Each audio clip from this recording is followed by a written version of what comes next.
Species এই নিয়মটা রচনা করলো। তাহলে আমরা বলতে পারি তিনি ওই তার গ্রন্থের মধ্যে এই তোমার জীবের শ্রেণী, বর্গ, গণ ইত্যাদি প্রজাতি এই সমস্ত ধাপগুলো ব্যবহার করছে। এই যে শ্রেণীর যে এককগুলো করছি না, মনে রাখবে এই এককগুলো এক একটাকে বলা হয় টেক্সন। কি বলা হয়? এই বলো, এককগুলোকে এক একটাকে বলা হয় কি? টেক্সন। মনে থাকবে?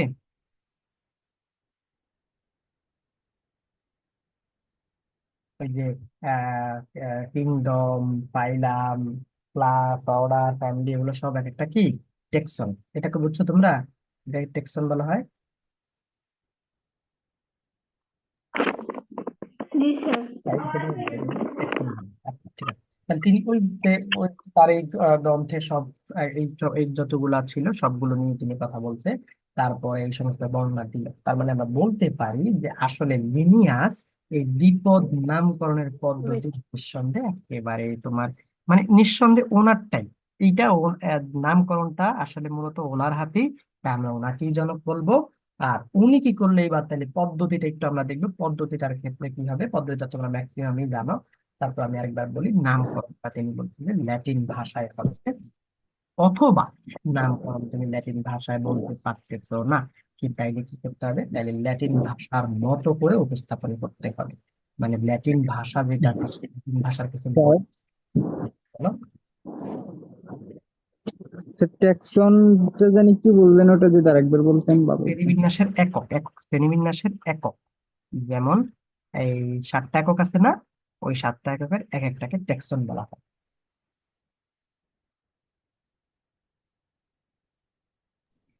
ট্যাক্সন স্যার। হ্যাঁ, টেক্সন। টি এ এক্স ও এন, এইটা করে ট্যাক্সন। এই জন্য আমরা যখন শ্রেণীবিন্যাস বিদ্যা বলি, আর শ্রেণীবিন্যাস বিদ্যাকে আমরা এই জন্য বলি ট্যাক্সোনমি।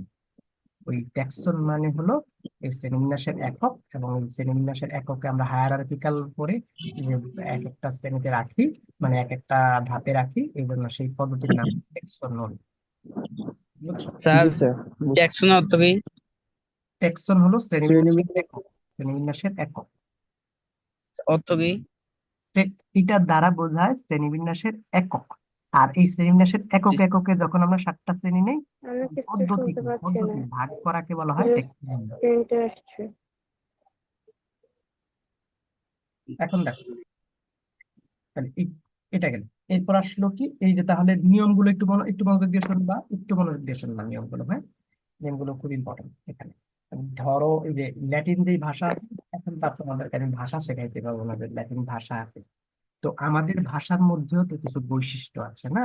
ইংলিশের ভাষার মধ্যে বৈশিষ্ট্য আছে, যেমন তাদের ভাওয়েল থাকা লাগে, কনসোনেন্ট থাকা লাগে, ভাওয়েল ছাড়া শব্দ হয় না, এরকম আছে তো। ল্যাটিন ভাষার মধ্যেও কি থাকে? ল্যাটিন ভাষারও কিছু রুলস থাকে। সেই রুলস অনুযায়ী আমরা আমরা তো ধরো ল্যাটিন ভাষায় ধরো লিখতে না পারলেও ল্যাটিন ভাষার মতো করে লিখতে হবে। তাদের শব্দের শেষে বেশিরভাগ ক্ষেত্রে কি থাকে? ইস, আ, ইস, এরকম এক্স, না, সিস, আস, বুঝছো? এই টাইপের লেখা থাকে, এটাকে বুঝছো?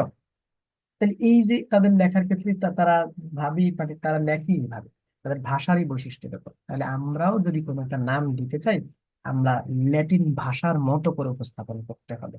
তাহলে এখন ল্যাটিন ভাষার মতো, তাহলে প্রথম রুলস কিন্তু এটা। হ্যাঁ, প্রথম রুলস কিন্তু আমি যদি নামকরণ করতে চাই, তাহলে অবশ্যই আমাকে ল্যাটিন ভাষার মতো করে উপস্থাপন করতে হবে। বাংলাদেশের কিন্তু একজন তরুণ বিজ্ঞানী আছে, ওনার নাম হলো ধরো সাজেদ আলী হাওলাদার। ওই যে সাজেদ আলী হাওলাদার আছে না, তিনি ব্যাঙ নিয়ে গবেষণা করছিলেন। তিনি ব্যাঙ নিয়ে গবেষণা করছিলেন। ওই ব্যাঙ নিয়ে গবেষণা করার পরে তিনি কি করলো, ওই ব্যাঙটার একটা নামকরণ করলো। দেখো তাহলে তার নামটা হলো কি? তিনি তো হলো কি, তার নাম হলো সাদেদ আলী হাওলাদার। তিনি ব্যাঙটার নাম দিলেন জাকেরানা। কি নাম দিলেন? জাকেরানা ঢাকা। জাকেরানা ঢাকা। এখন প্রশ্ন হলো স্যার, আমি তো তোমাকে বললাম এই যে এগুলো ল্যাটিন শব্দের ক্ষেত্রে আ, কা, ইস, ইস, আস এগুলা বেশি থাকে। তাহলে জাকিরানা ঢাকা যখন নাম দিল, এইটা নাম দিছে কেন? এইটা তিনি একজনের প্রতি সম্মান প্রদর্শন করছে। সম্মান প্রদর্শন করছে কেন? কারণ স্যার, এটা ঢাকা বিশ্ববিদ্যালয়ের জাকির স্যার এটা ইয়ে হ্যাঁ, করছে। এই যে, জাকিরানা মানে ওই ঢাকা হ্যাঁ, বিশ্ববিদ্যালয়ের। Very good, very good. এই যে তিনি কি করলো, এই যে জাকেরানা নাম দিল কেন? এখন প্রশ্ন হলো জাকেরানা কেন নাম দিল? তিনি তো প্রাণী নিয়ে গবেষণা করছিলেন না, তিনি প্রাণী নিয়ে গবেষণা করছিলেন। ওই যে প্রাণী নিয়ে গবেষণা যখন করছিল, তখন ঢাকা বিশ্ববিদ্যালয়ের আবার ওই জাকের স্যার হলো কোনটা, জাকের স্যার হলো জুলজি ডিপার্টমেন্ট বা প্রাণীবিদ্যার, কিন্তু কি বলতো, প্রাণীবিদ্যার একদম একেবারে তোমার প্রতিষ্ঠাতা ছিল তখন। এই প্রতিষ্ঠাতা থাকার কারণে যেহেতু একটা বড় একটা বিশাল একটা ভালো একটা এখানটা কি জুলজি একটা বেস্ট একটা সাবজেক্ট যদি বলি, তাহলে এই জুলজি তার উপর সম্মান দেখা তখন তিনি হলো জাকে রানা। আর যেহেতু ঢাকা বিশ্ববিদ্যালয়, তাই তিনি ছিল ঢাকা। এখন প্রশ্ন হইতে পারে, স্যার আমরা প্রপার নাউন পড়ছি, প্রপার নাউন সময় সব সময় ডি বড় হাতে হয়েছে, কিন্তু আপনার এই প্রপার নাউনের রুলস কিন্তু এখানে খাটবে না। এইটা এখন আর নাউন প্রপার নাউনের মধ্যে নাই, এইটা এখন কি হয়ে গেছে বলতো, এটা কি হয়ে গেছে এখন, কে বলতে পারবে এটা এখন কি হয়ে গেছে? স্পাইসিস। কি বলছো? আমি পিটাবো কিন্তু, কি বলছো তুমি, নামটা উচ্চারণ কি বলছো? বৈজ্ঞানিক নাম হয়ে গেছে। হ্যাঁ, এটা এটা এটা কোন অংশ, এটা কোন অংশ বিজ্ঞান নামের কোন অংশ? বৈজ্ঞানিক নাম হয়ে গেছে। কোন অংশ এটা, বৈজ্ঞানিক নাম হয়ে গেছে। কোন অংশ বৈজ্ঞানিক নামের? পেজ। পেঁয়াজ না পেজ? পেজ। পেঁয়াজ।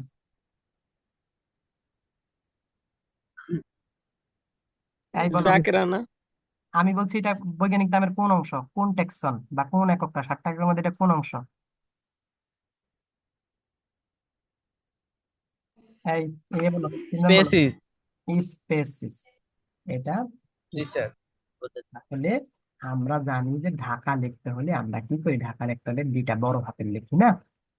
তো ঢাকা লিখতে হলে দুইটা জি যদি স্যার। বড় হাতের লিখি, মানে এটা ইংলিশে আমরা যখন লিখি আর কি, প্রপার নাউনের ক্ষেত্রে দুই বড় হাতের লিখি, কিন্তু এইখানের ক্ষেত্রে এই যে কিন্তু তুমি শখ করে বড় হাতের লেখা দিও না, মনে থাকবে?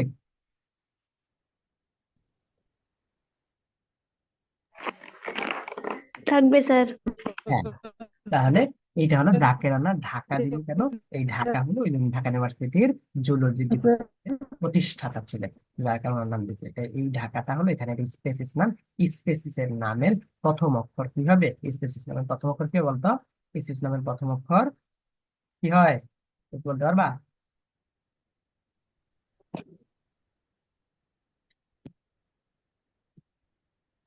ছোট হাতের। ছোট হাতের হবে। আর জেনাসের নামের প্রথম অক্ষর কি হবে? বড় হাতের হবে। বড় হাতে হবে। এখন দেখো, এই যে তাহলে এইটুকু বুঝছো তো তোমরা, যদি শ্রেণীকরণের নামকরণ আসতে পারবা না, ওই যে বলা হয়ে থাকে না প্রথম অধ্যায় থেকে আসলে অ্যান্সার করবো না, এটার অ্যান্সার করবো না, মার্ক কম পাওয়া যাবে, এই পাওয়া যাবে, সেই পাওয়া যাবে, এইসব বোগাস কথা ধরবা না। তুমি যদি, তোমার যদি এখানে নামকরণের পদ্ধতি আসে, তুমি যদি পারফেক্টলি নামকরণের পদ্ধতি লিখতে পারো, তোমার মার্ক কমাবে কে? তোমার স্যার কি তোমার জন্য প্রহসন নিয়ে বসে আছে যে আমি মার্ক কমাবো? উনি কি মার্ক কমানোর জন্য বসে আছে? আর তোমার সাথে শত্রুতা আছে বোর্ডে? শত্রুতা নেই। তো এইগুলা শুনবা না, এগুলো এই টাইপের যদি কখনো উদ্দীপক যদি বলে উদ্দীপকের প্রাণীটির নামকরণের পদ্ধতি বর্ণনা করো, তাহলে তোমরা কিন্তু এই নামকরণটা করবা। তাহলে প্রথমটা তো, প্রথম লাইনটা তো বুঝছো, প্রথম লাইনটা পারবা তো এখন সবাই, যে নামকরণ কোন ভাষায় করব, নামকরণ ল্যাটিন ভাষায় করব, অথবা ল্যাটিন ভাষার মতো করে উপস্থাপন করব। এইটুকু হলো প্রথম লাইন। এটা ক্লিয়ার, প্রথম শব্দ এটা। জি স্যার। দ্বিতীয় শব্দের ক্ষেত্রে আসবে বৈজ্ঞানিক নামে তোমাদের দুইটা অংশ থাকবে, একটা গণনাম আর একটা পদার্থিক নাম। গণনামের ক্ষেত্রে যেমন আমরা বলি প্রথমটা, যেমন রুই মাছের বৈজ্ঞানিক নাম কেউ কি বলতে পারবা?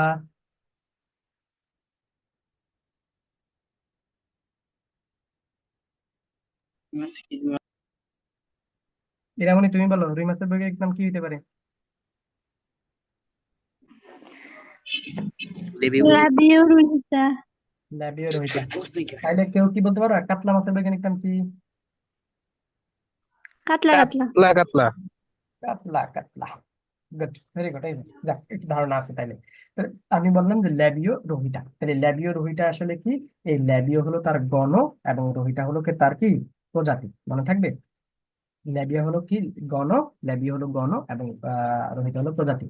এখন তোমাদের প্রশ্ন হলো, স্যার ল্যাবিও কেন দিল এবং রোহিতা কেন দিল?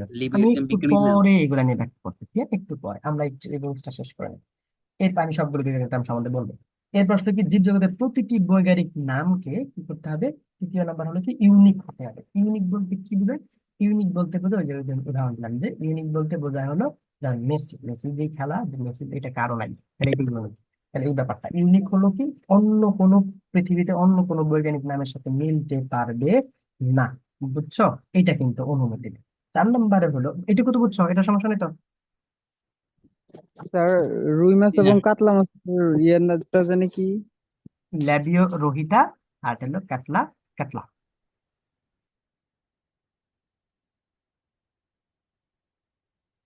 তো জীব জগতের প্রতিটি বৈজ্ঞানিক নামকে কি হইতে হবে? ইউনিক হইতে হবে, কারোর সাথে কারো মিলতে পারবে না।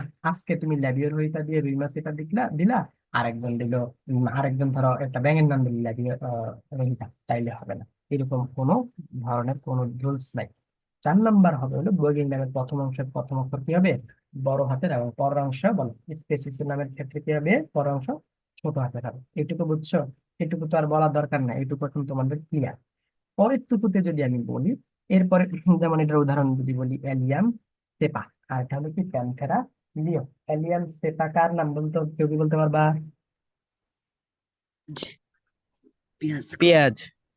পেঁয়াজ। আর প্যান্থেরা লিও? সিংহ। সিংহ। আচ্ছা, আর এরপর আসলো কি? তাহলে এই পর্যন্ত তো ক্লিয়ার থাকলে আমরা নাম কি হইলো বলতো? প্রথমটা বড় হাতের, পরের অংশ কি হাতের? ছোট হাতের। এইটুকু পর্যন্ত ক্লিয়ার। ছোট হাতে। এখন এখন প্রশ্ন হলো যে বৈজ্ঞানিক নাম আমি লিখবো কিভাবে? লিখবো হলো ইটালিক অক্ষরের মতো করে। ইটালিক অক্ষর বা ইটালিক অক্ষর বলা হয়। ইটালিক অক্ষর কি হয়? ইটালিক অক্ষর হলো ঝড়ে যেমন গাছ পড়ে যায় এরকম কি হবে? অথবা ঝড়ে যেমন গাছ বাঁকা হয়, ওদের সব লেখার উপর ঝড় আসে, তাহলে সেগুলো কি হবে? বাঁকা হবে। তাহলে ইটালিক অক্ষর হবে হলো এরকম বাঁকা করে। তো এইটা তো আমি কম্পিউটার প্রোগ্রামে লিখবো। উম, কিন্তু যখন হাতে লিখি তখন কিন্তু আমার ইটালিক অক্ষর তো আর আমি দেখাই দিতে পারবো না এইভাবে, এই বাঁকা বাঁকা করে। তাই আমি কি করবো? আমি যেভাবে ইচ্ছা আমার সেভাবে লিখবো, মানে প্রথম অক্ষর বড় দিব, আর এই এই স্পেসিস এটা কি দিব? ছোট দিব। তো লিখি এটা ছোট দিব, আর এখানে গণের জন্য আলাদা দাগ এবং স্পেসের জন্য আলাদা দাগ দিব। এইটাই হলো নিয়ম। তবে যদি আমরা বলি যে কয়েকজন বিজ্ঞানী এখন থাকে না এরকম, যে এইখানে একটা নতুন ব্যাঙ আবিষ্কার করলো, এখন ব্যাঙটা আবিষ্কার করলো শাহরিয়া এবং তারপরে আহাদ এবং ফাহিদ, তিনজন এইখানে কি করলো? ব্যাঙটা আবিষ্কার করলো। প্রশ্ন হলো এখন কার নামটা দিবে? কার নামটা দিবে? কিন্তু কয়েকজন বিজ্ঞানী যখন একই জীবকে বিভিন্ন ভাবে নামকরণ করবে, তখন অগ্রাধিকার আইন অনুসারে প্রথম বিজ্ঞানী কর্তৃক প্রদত্ত নামটি গৃহীত হবে। মানে হলো বিষয়টা এরকম যে শাহরিয়া এটা আগে নামকরণ করছে, বা আগে আবিষ্কার করলো, এরপরে দেখলো কে? এরপরে দেখলো হলো এটা নতুন করে আবার দেখলো হলো ফাহাদ, এরপরে আবার দেখলো হলো আহাদ, ফাহিম, ফাহিম আর আহাদ। তাহলে এখানে কার নামটা হবে? ওই যে সিম্পল কথা, অগ্রাধিকার অনুযায়ী কার নাম হবে? অগ্রাধিকার যে আগে আবিষ্কার করবে শাহরিয়া। তাহলে নাম হবে। এইটাই ছিল। এখন যিনি প্রথম কোন জীবের বিজ্ঞানসম্মত নাম দিবেন, হ্যাঁ, একেবারে বিজ্ঞানসম্মত সবকিছু মেনে নাম দিবেন, তখন তিনি চাইলে কি করতে পারেন? নাম প্রকাশের সাল সহ ওইটার সাথে কি করতে পারবেন? সংযোজন করতে পারবেন। বুঝতে পারছো? মানে হলো যারা এখন ব্যাংকটা এর আবিষ্কার করলো হলো 1948 সালে, তাহলে তারা সে কি করবে? জীবের বৈজ্ঞানিক নামের একদম শেষে সংক্ষেপে সে 1948 লিখে দিবে। এইটুকু কি বুঝছো? তাইলে আমরা বলতে পারি মানুষের যখন নামকরণ করা হয়েছে, কি নামকরণ করা হয়েছে? হোমো, বলো বলো বলো, মানুষের নাম কি? হোমো সেপিয়ান। হোমোসেপিয়েন্স। এই হোমোসেপিয়েন্সটা লিনিয়াস কি করছিল? এই লিনিয়াসের এই যে নাম এল দিয়ে দিয়ে তারপর দিব 1758। কি দিব? 1758। তার মানে কি দ্বারা বোঝায়? যে লিনিয়াস 1758 সালে এটা আবিষ্কার করছে। জাস্ট এই যেটা আছে এই নামের সাথে এই ছোট্ট করে এই জায়গায় এইটা কি?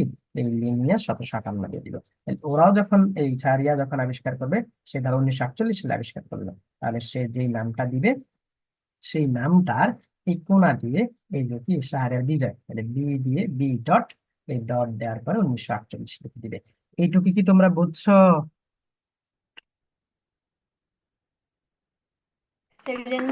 জি স্যার। তাইলে তার কোনো সমস্যা নাই। তাহলে এটা এটা এক এক ধাপে বলা যায়, এটা খুব সহজ। এটা কি পারবা এখন? তাইলে এখন আমাকে একটা বৈজ্ঞানিক নাম বলবা। ধরো আমি আবিষ্কার করলাম, আমি ধরো আবিষ্কার করলাম হলো একটা উদ্ভিদ, হ্যাঁ, এই উদ্ভিদটা ধরো, উদ্ভিদটা কি হবে? আচ্ছা, উদ্ভিদটা থেকে কি উৎপন্ন হয়? উদ্ভিদ থেকে ইনসুলিন হরমোন উৎপন্ন হয়। এমন একটা উদ্ভিদ আমি হঠাৎ করে পেলাম যে অটোমেটিক ওর মধ্যে ইনসুলিন হরমোন উৎপন্ন হয়। এখন আমি নাম দিব, এটা পৃথিবীতে কেউ করে না আগে। এখন আমি আজকের ডেটে আজকে আবিষ্কার করলাম, তোমাদের জানালাম। বলো কি কি নাম সাজেস্ট করতে পারবা তোমরা? ইনসুলিন তৈরি করে।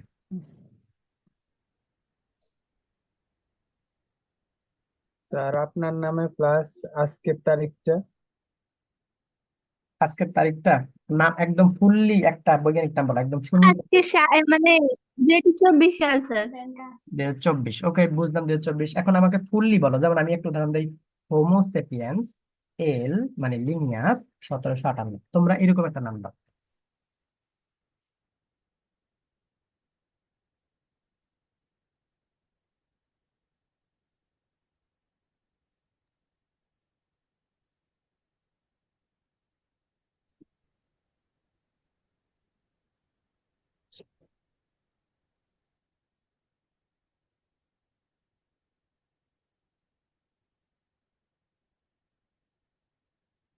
আর 1 মিনিট সময় দিলাম।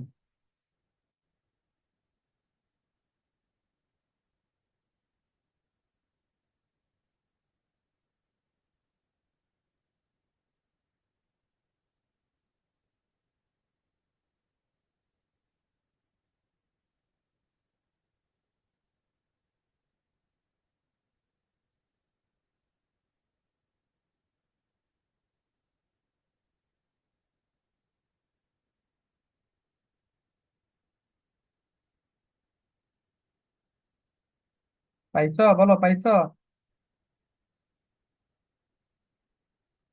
চুপ, সব চুপ।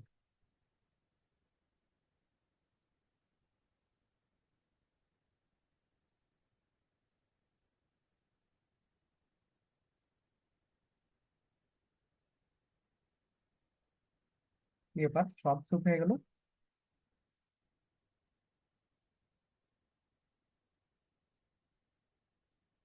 এই কথা বলো।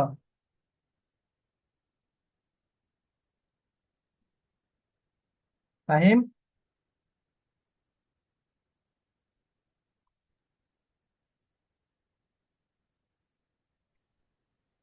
লিমন রহিকা।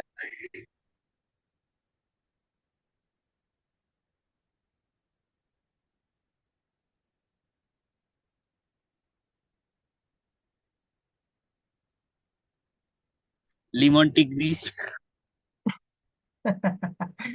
কি বলছো আবার বলো।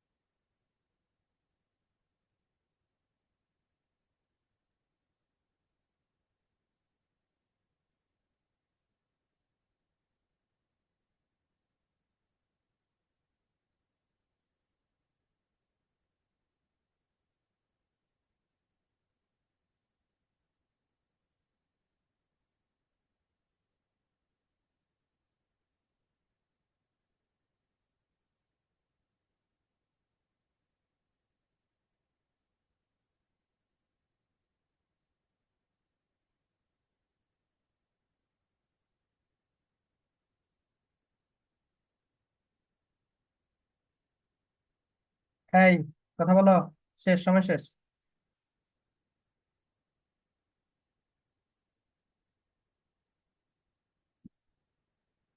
একজন গেল কই?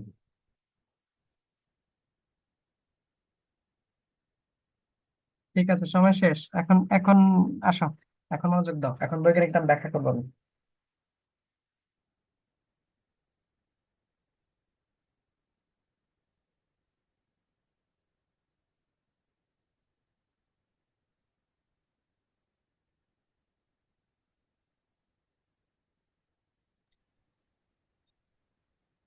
হ্যালো, কি ব্যাপার, সব চুপ হয়ে গেল কেন? বলেছে পারি না তো কিছু কবিতা। এই বলো, আর রূপক, এই তুমি বলো।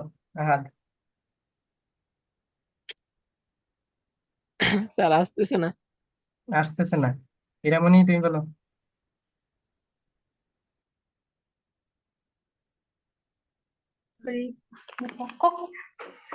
কি নাম দিছে বলো। স্যার আমি কেন্দ্র দিয়েছি শুনে পরে পারে না। আসেনি? স্যার আমি আসলে একটু ব্যস্ত ছিলাম, ওই জন্য চিন্তা করার সময় পাইনি। স্যার আমি পারে না। আচ্ছা ঠিক আছে, ফাহিম তুমি বলো। স্যার আসতেছে না, লিমন বলো, সমস্যা নাই, তুমি যেটা বলছো বলো।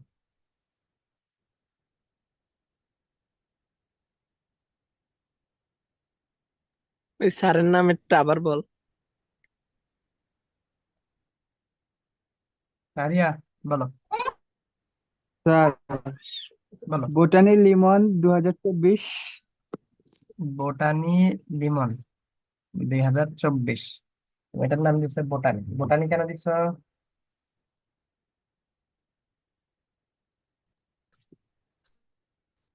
জি স্যার। বোটানি কেন দিচ্ছ? কারণ গাছ, তাই তো? কারণ স্যার এটা উদ্ভিদ না, যেহেতু হ্যাঁ, আমরা উদ্ভিদের থেকে হরমোন। আচ্ছা তাহলে এইখানে তোমাদের সব, তোমরা সবাই মানে খুব ইয়ে হয়ে গেছে, যাক। তারপরে তুমি মানে ভাবছো, যেটুকু ভাবছো যে কিভাবে হয় এইটাই লাগবে আমার, যে ভাবছো না যে কিভাবে নামকরণ করতে হয়। এটাই হলো আমার আমার প্রয়োজন ছিল, এটাই। তাহলে ধরো আমি একটা নাম দিলাম, ধরো আমি আমার স্যারের নাম দিলাম, যে স্যারের স্মরণে আমি নাম দিলাম। ওকে, স্যারের স্মরণে ধরো আমাদের মনির স্যারকে আমার খুব পছন্দ। তাহলে মনির স্যার বা আমাদের আর শামসুদ্দিন স্যার খুব পছন্দ। ওনার নাম লিখলাম, ধরো শামসুদ্দিনিকা ইনসুলিকা। ইনসুলিন হরমোন যেহেতু তৈরি হয়, তাই আমি দিলাম ধরো শামসুদ্দিনিকা ইনসুলিকা। বুঝছো? দিতেই পারি। ওকে, বুঝছো তো? তারপরে যেহেতু আমি জি স্যার। নাম দিছি আমি, তাহলে আমি নাম নাম দিলাম লিমন। আচ্ছা তাই আমি নাম দিছি, তাই আমার নাম লিমন। তাহলে এল এবং 2024, এটুকু বুঝছো? তাইলে আমি আমার যে এটা প্রোডাক্টটা, এই প্রোডাক্টের নাম দিলাম কি? শামসুদ্দিনিকা ইনসুলিকা। তারপরে নাম দেওয়ার পরে এটা দিলাম হলো এল 2024। এই সিমরান বলো, কি নাম দিবা? বলো, আমি যেটা বলছি এটার নাম দাও।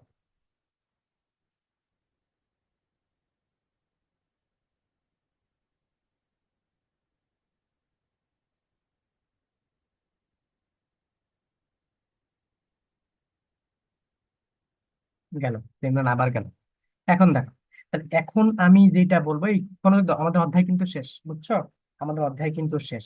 আমি কালকে তোমাদের কি করব, কালকে তোমাদের সব বৈজ্ঞানিক নাম আমি ধরবো। ওকে, সবগুলো বৈজ্ঞানিক নাম আমাকে বলতে হবে একদম, মানে পুঙ্খানুপুঙ্খ আমি যা কি ধরবো সে যাতে বৈজ্ঞানিক নাম একদম ঠিক মতো ক্লিয়ার করে বলে। তো আমি উচ্চারণ সহ সব বলে দিচ্ছি। এখন দেখো, আমাদের যে বৈজ্ঞানিক নামগুলো আছে সেই বৈজ্ঞানিক নামের মধ্যে ধান আছে। এই যে ধান পাইছো না, ধানের বৈজ্ঞানিক নাম হবে অরাইজা স্যাটিভা। এই বলো তো কি হবে? অরাইজা স্যাটিভা, মনে থাকবে? থাকবে স্যার। এখন লেখো অরাইজা। অরাইজা মানে ধান, লেখো অরাইজা মানে হলো, অরাইজা শব্দটা আসছে গ্রিক থেকে। লিখে ফেলো। অরাইজা শব্দটা, অরাইজা টান দিয়ে লিখবা গ্রিক, গ্রিক দিয়ে লিখবা। হ্যাঁ, গ্রিক দিয়ে লিখবা রাইস। তারপরে এটা টান দিয়ে লিখবা রাইস। তাহলে অরাইজা, অরাইজা শব্দটা আসছে হলো রাইস, গ্রিক শব্দ। অরাইজা কিন্তু একটা গ্রিক শব্দ, অরাইজা। এই অরাইজা মানে হলো রাইস। ওকে, অরাইজা মানে হলো রাইস। কি এক অবস্থা, মাউস দিয়ে লেখা কষ্ট। হ্যাঁ, অরাইজা মানে হলো রাইস।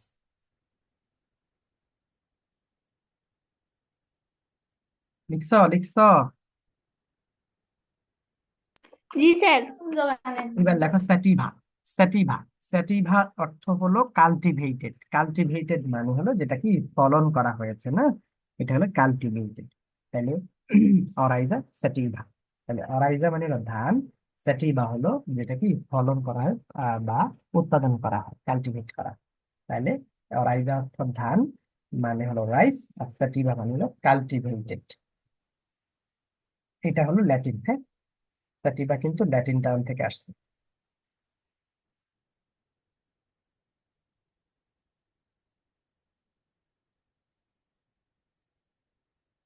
এটুকু লিখছো? জি স্যার। ঠিক আছে। লিখছি। হুম, তাহলে এটা হলো অরাইজা সেটিভা। তার মানে তোমরা বুঝছো তো অরাইজা সেটিভা আসলে কি বলা হয় বলো তো? এটা আসলে কাল্টিভেটেড রাইস বলা হয়, যে রাইসটা ফলন করা হয়। আসলে মূলত অরাইজা সেটিভাটা হলো আমাদের এই যে এশিয়ান রাইস আছে না, মানে আমাদের এশিয়ার, এই এশিয়ান অঞ্চলের কথা বলা হয়। তো যে এই ধরনের যে ধানটা আমাদের এই এশিয়া অঞ্চলে যে ধানটাকে আমরা বিশেষ করে কাল্টিভেট করি, সেইটাই আসলে অরাইজা সেটিভা বলা হয়। তোমরা কি এইটুকু বুঝছো?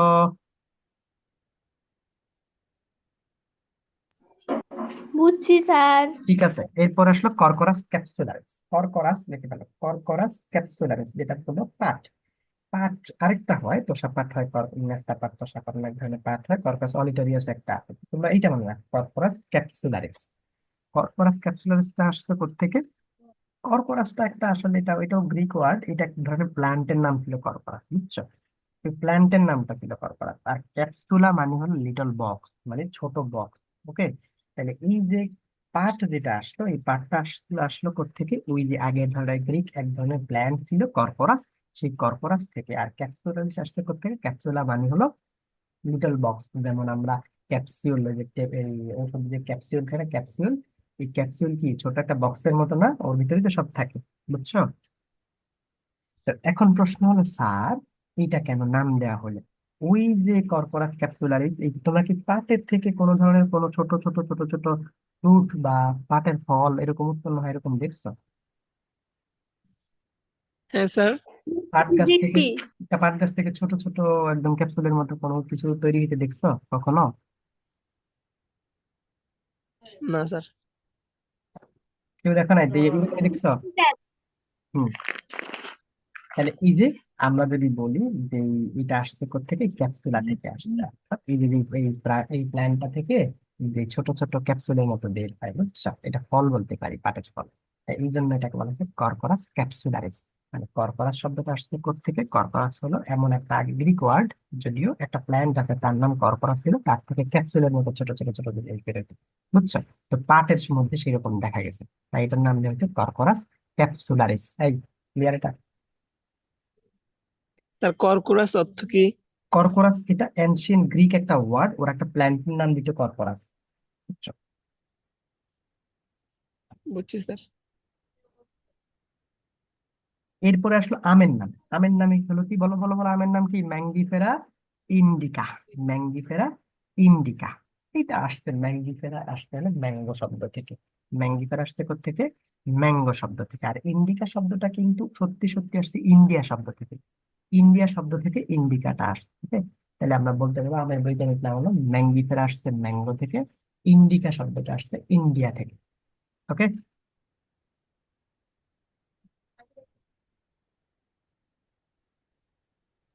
জি স্যার। এইটা প্রথমে পাওয়া গেছে কোথায়? এটা দেখা গেল যে ইন্ডিয়ান অঞ্চলে। আমরা তো আগে ভারতবর্ষ ছিলাম না, এখন তো আমরা তিনটা ভাগে ভাগ হয়েছি, এটা বুঝছো? তাহলে আমরা বলতে পারি না যে এটা ইন্ডিয়া, মানে ইন্ডিয়া থেকে ইন্ডিকা আসছে। ওকে, এটা ইন্ডিয়ার এখানের ফল পাওয়া গেছিল, যে এটা এখানেই পাওয়া যায়, এই দাঁতটা এখানেই উৎপন্ন হয়, এখান থেকেই মানে অরিজিনেট হয়েছে, এটা চিন্তা করে ইন্ডিকা দেওয়া হয়েছে নামটা।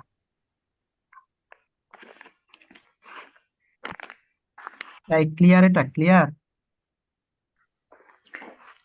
জি। হ্যাঁ স্যার। আচ্ছা, এরপর আসলো কি?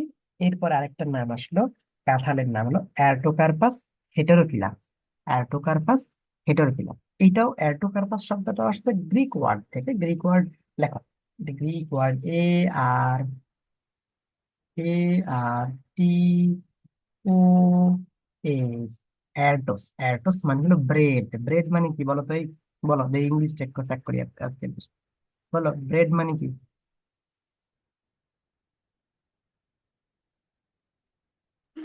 রুটি। রুটি, গুড, ভেরি গুড। আর এটো কার্পাস, পাউরুটি। হ্যাঁ ভেরি গুড। কার্পাস না, আর কার্পাসের যে শব্দটা সেটা আসছে কার্পোস থেকে। কি থেকে? কার্পোস থেকে। কার্পস, এই কার্পাস, এই একটা কার্পাস শব্দের অর্থ ফ্রুট। এই কার্পাস শব্দের অর্থ কি? ফ্রুট। এই কার্পাস শব্দের অর্থ ফ্রুট বা ফল। ঠিক, কি স্যার? এটা ক্লিয়ার? তাইলে আমরা এখন বলতে পারি, তাইলে কি হবে? স্যার আর, কথাটা একটু ক্লান্তিতে আসতেছে। ও আচ্ছা আচ্ছা। এখন এখন বুঝতে পারো? এখন এখন ঠিক আছে? এখন ঠিক আছে স্যার। আচ্ছা আচ্ছা। জি স্যার, অ্যারটোস মানে কি স্যার? হ্যাঁ, অ্যারটোস মানে হলো ব্রেড। অ্যারটোস মানে হলো ব্রেড। ব্রেড মানে রুটি, রুটির সেই ব্রেড, BREAD। অ্যারটোস মানে হলো ব্রেড, আর কার্পোস মানে হলো ফ্রুট। ওকে, তাহলে আমরা বলতে পারি ব্রেড ফ্রুট। কি বলতে পারি? Bread fruit. ব্রেড ফ্রুট হলো যেই ফ্রুট গুলো পাউরুটি। আমরা রুটি পাউরুটির সাথে খেতে পারি, বুঝতে পারলা? সেখান থেকে আসছে সেইটা। এই ব্রেড ফ্রুট তোমরা সার্চ করতে পারো, ব্রেড ফ্রুট, হ্যাঁ, দিয়ে সার্চ করে দেখবা। এই ব্রেড ফ্রুট যেই ফলগুলো আছে সেগুলো একেবারে জ্যাকফ্রুটের মতো, জ্যাকফ্রুট তো কাঁঠালের মতো দেখাচ্ছে, তার কারণে এটার নাম আসছে আয়োটোকার্পাস। এই তোমরা কি এটা ক্লিয়ার, এটুকু বুঝছো? এটার নামটা আবার একটু বলেন, মানে ওই যে পুরো নাম। আর্টোকার্পাস হেটেরোফিলাস। অ্যার্টোকার্পাস শব্দটা আসছে হলো কার থেকে? অ্যার্টোকার্পাস শব্দটা আসছিল অ্যার্টোস এবং কার্পোস থেকে। অ্যার্টোস, ARTOS, এর্টোস, এই অ্যার্টোস মানে হলো ব্রেড বা রুটি। কার্পোস, KARPOS, কার্পোস, এই কার্পোস মানে হলো ফ্রুট। তাহলে আমরা দুইটা হিসেব করে যদি বলি, অ্যার্টোকার্পাস, এই অ্যার্টোকার্পাস মানে হলো ব্রেড ফ্রুট। ব্রেড ফ্রুট কোনগুলো? যেগুলো আমরা রুটির সাথে খাইতে পারি। এইরকম এই ব্রেড ফ্রুট যেগুলো দেখতে যেমন, এটা জ্যাক ফ্রুট বা কাঁঠালও দেখতে দেখতে তেমন, তাই আমরা বলতে পারি এটাকে অ্যার্টোকার্পাস। তুমি কি বুঝছো কেন অ্যার্টোকার্পাস নাম দেওয়া হয়েছিল?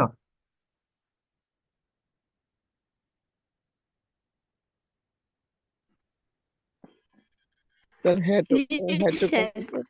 হ্যাঁ, এটা হচ্ছে হেটেরোফিলাস। হেটেরো শব্দের অর্থ এখন তোমরা বলো, কারণ হেটেরো শব্দের অর্থ আমি সেদিন বলছিলাম। বলো হেটেরো শব্দের অর্থ কি? পর। হেটেরো শব্দের অর্থ কি? পর বা অন্য। হ্যাঁ, হেটেরো শব্দের অর্থ মানে ডিফারেন্ট। হ্যাঁ, ডিফারেন্ট মানে অন্য, ডিফারেন্ট আলাদা, ওকে, নিজেদের মধ্যে না, এটা তো বুঝছো। তাহলে হেটেরো শব্দের অর্থ ডিফারেন্ট বা আলাদা বা অন্য, আলাদা। তাহলে এন্ড ফিলাস, এই ফিলাস মানে হেটেরো ফিলাস বলছি না, এই হেটেরো ফিলাস, এই ফিলাস মানে হলো লিফ। মনে রাখবা, PHYL, এই ফিল, এই ফিল মানে কিন্তু পাতা, এই ফিল মানে কিন্তু পাতা। আমরা যখন ক্লোরোফিল বলি, ওই ক্লোরোফিল, মেসোফিল, এই জাতীয় ফিল কিন্তু পাতাকে বোঝানো হয়, বুঝছো? যেখানে ক্লোরোফিল পাতার মধ্যে পাই তো, তাই ক্লোরোফিল নাম দেওয়া হয়। এই ফিল, ফিল অর্থ পাতা। তাহলে হেটেরো মানে হলো ডিফারেন্ট বা আলাদা, আর ফিল মানে হলো পাতা। তাহলে আমরা বলতে পারি এদের পাতাগুলো ডিফারেন্ট ডিফারেন্ট, ভিন্ন ভিন্ন সেই বা আকৃতিতে থাকে। তো যার কারণে আমরা এই অ্যার্টোকার্পাস বা অ্যার্টোকার্পাস হেটেরোফিলাস বা কাঁঠাল, এই কাঁঠালকে আমরা এই জন্যই অ্যার্টোকার্পাস হেটেরোফিলাস বলি। কারণ অ্যার্টোস মানে হলো কি, বলো বলো, অ্যার্টোস মানে কি?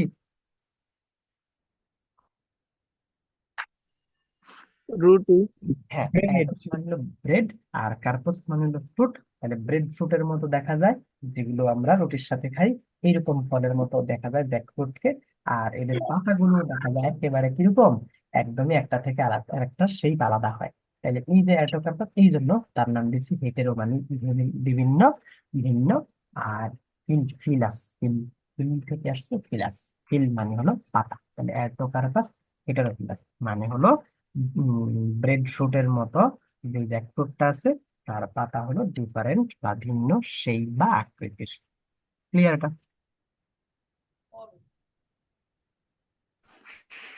জি স্যার।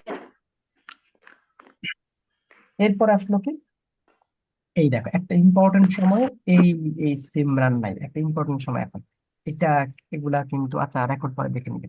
এরপর আসলো কি, ওকে বলবো যে অবশ্যই যাতে রেকর্ডটা দেখে নেয়। হ্যাঁ, এরপর আসলো কি, শাপলা।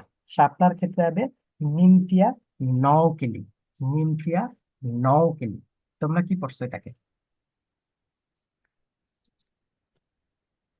নিম্পার নৌচালি। ও, নৌচালি পড়ছো, ওকে। তোমার স্যার যদি পড়েন নিমফিয়া নৌচালি, তো নৌচালি পর বলবা। আর তোমার স্যার যদি বলে নিমফিয়া নওকালি, নওকালি পড়বা। আমি নিমফিয়া নওকালি পড়ছি, আমি শুনছি নিমফিয়া নওকালি, চালিয়ে শুনছি। তো এখানে দেখো, তো নিমফিয়ার ক্ষেত্রে দেখবো নিম, গ্রিক ওয়ার্ড থেকে আসছে, নিম্ফ থেকে আসছে, ওকে। এই নিম্ফ অর্থ আসলে কি? নিম্ফ অর্থ হলো, এটা হলো ওয়াটার, পানির সাথে জড়িত, ওকে। নিম্ফ, এই গ্রিক ওয়ার্ড নিম্ফ মানে হলো যেখানে যেখানে কি থাকে, একটু পানি বা তরল থাকবে, এটাকে আলটিমেটলি নিম্ফ বলা হয়, গ্রিক ওয়ার্ড, বুঝছো? এই নিম্ফ, তার মানে নিম্ফ আসছে থেকে, এইটা হলো কি, এটা নিম্ফ আসলে মূলত যদি সহজ করে বলি, ওরা চিন্তা করতো গ্রিক ভাষায়, মানে গ্রিক, ওরা আগে মাইথোলজি, মানে একেবারে সেই রূপকথার সেই আগের অবস্থা, তারা চিন্তা করতো যে ওয়াটার বডি থেকে আসলে কি আসে, এনার্জি বা শক্তি আসে। হ্যাঁ, তখন তারা এইরকম চিন্তা করতো। ওই ওই যে তারা ওই ওয়াটার বডি বা যে কোনো পানির জায়গা থেকে আসলে তারা কিন্তু নিম্ফ বলতো, বুঝছো? তাহলে এই জন্য এটাকে নিমফিয়া বলা হয়, কারণ শাপলা কিন্তু পানির মধ্যে জন্মায়। যেহেতু পানির মধ্যে থেকে এটা উৎপন্ন হয়েছে, তারা বলতো যে আল্লাহ পানির মধ্যে থেকে একটা শক্তি আছে, মনে হয় শক্তি দিয়ে এটা তুলে তুলে উঠাইছে, তাই এটার নাম দিয়েছে নিমফিয়া। এই বুঝছো তোমরা? অর্থ কি স্যার নিম্পিয়া? নিমফিয়া, নিম্ফ মানে হলো যে কোনো ওয়াটার বডি, মানে ওয়াটার বডি মানে হলো যে কোনো জলাশয় বলতে পারো, যে কোনো তুমি যে কোনো জলের যে কোনো আশ্রয় বলতে পারো, পুকুর বলতে পারো, নালা বলতে পারো, বুঝছো? জি তুমি স্যার। জলাশয় বলো। ক্লিয়ার? এটা এটাও গ্রিক ওয়ার্ড থেকে নিম থেকে আসছে, নিম থেকে নিমফি আসছে। আর নওকেলি বা নওচেলি যেটা বলো, এই নওচেলি আসছে হলো থেকে, এই নওচেলি আসছে হলো একটা লোকাল নাম থেকে, ইন্ডিয়া বা শ্রীলঙ্কার নাম থেকে আসছে, বুঝছো? এইটা কোথায় পাওয়া যায়? এটা আমাদের শাপলা কিন্তু নিমফিয়া নওচেলি কিন্তু শ্রীলঙ্কা, ইন্ডিয়া, ভারতবর্ষের মধ্যে পাওয়া যায়, তাই এটার নাম নিমফিয়া নওকেলি। এই নওচেলি বা নওকেলি আসলে কার থেকে আসছে? ইন্ডিয়া এবং শ্রীলঙ্কার এই নেটিভ ভাষা থেকে আসছে, বুঝছো? যেহেতু এটা কোথায় পাওয়া যায়? এটা এইখানে পাওয়া যায়। তো আমি এটার নওচেলি এটার মূল উচ্চারণটা তোমাদেরকে জানাই দেবো, দেখি শ্রীলঙ্কাতে এটা কি উচ্চারণ করে, ওকে? শ্রীলঙ্কান ভাষা দিয়ে। এটুকু ক্লিয়ার? চুপ করে আছে, কথা বলো। হ্যাঁ স্যার। স্যার কি বাসা থেকে আসছে? নওশিলি আসছে আমাদের ওই যে এই একদম ইন্ডিয়া এবং শ্রীলঙ্কার রেজিয়ন থেকে আসছে, এখানে এই যে নওশিলি বলতো আর কি এটাকে আগে, বুঝছো? এই তো অঞ্চলের মানুষেরা, শ্রীলঙ্কার ভারতবর্ষের মানুষেরা এটা নওশিলি বলতো, নশিলি, নশিলি, এটাকে, তাই ওখান থেকে আসছে।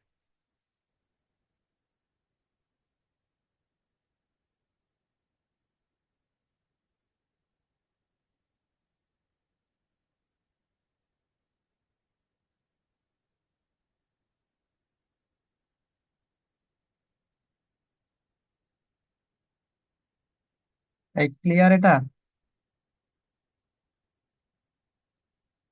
কোনো কথা নেই। জি স্যার। স্যার। ঠিক আছে। এরপর আসলো কি? এরপর আসলো হলো হিবিস্কাস রোজা সাইলেন্সিস। হিবিস্কাস রোজা সাইলেন্সিস। হিবিস্কাস, হিবিস্কাস শব্দটা আসলে হিবিস্কোস থেকে, হিবিস্কোস,